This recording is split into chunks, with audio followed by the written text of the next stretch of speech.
So I've used breakout rooms on numerous occasions in my classes with students.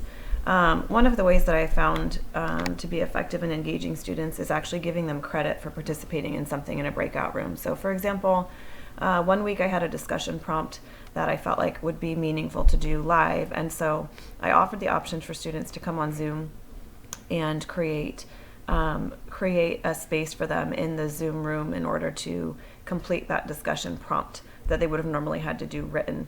So there's a few different options with breakout rooms.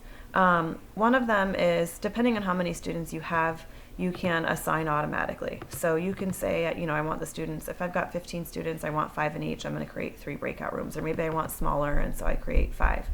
Assign automatically, create, and then it's going to automatically populate students into rooms. So that's very quick and easy to do. I've used it live where I didn't have a plan to use breakout rooms, but suddenly they're presented an opportunity for them to have a need to talk to each other or work in smaller groups.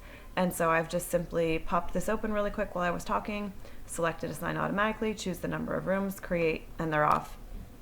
If you want to assign manually, like you want certain students to work together, or maybe you want certain students not to work together, this is similar. It will give you the same number of rooms. However, you will then have the option to just drag students over into the room. So this will populate a little room selection chart that looks like this. And then when I have additional participants in my Zoom, it would actually show them on the left-hand side.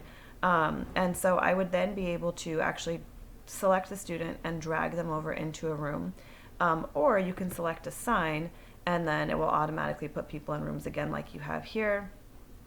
And so there's a couple of different ways to do that. The other option, that's a third option, which is kind of nice, allow them to select manually which room they want to go to. A room. So I've done discussions before where I've had a topic, for example. Maybe one room is talking about a certain area of child development, another room is talking about a different area, et cetera, et cetera. So that option is the one that says let participants choose room. And so in that case, you would have a room and you'd be able to name it whatever you choose to name it.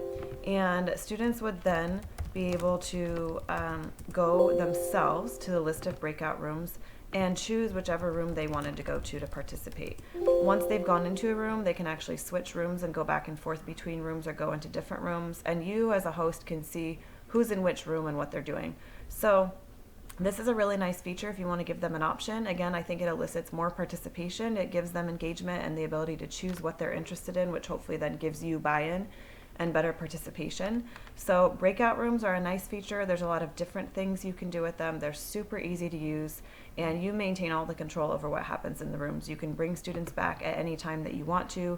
You can put a timer on the room, so however many minutes you wanted to leave them in there, it will automatically count them down for whatever time you've set on the counter, and then it will force everyone back into the main room at the time that you've selected.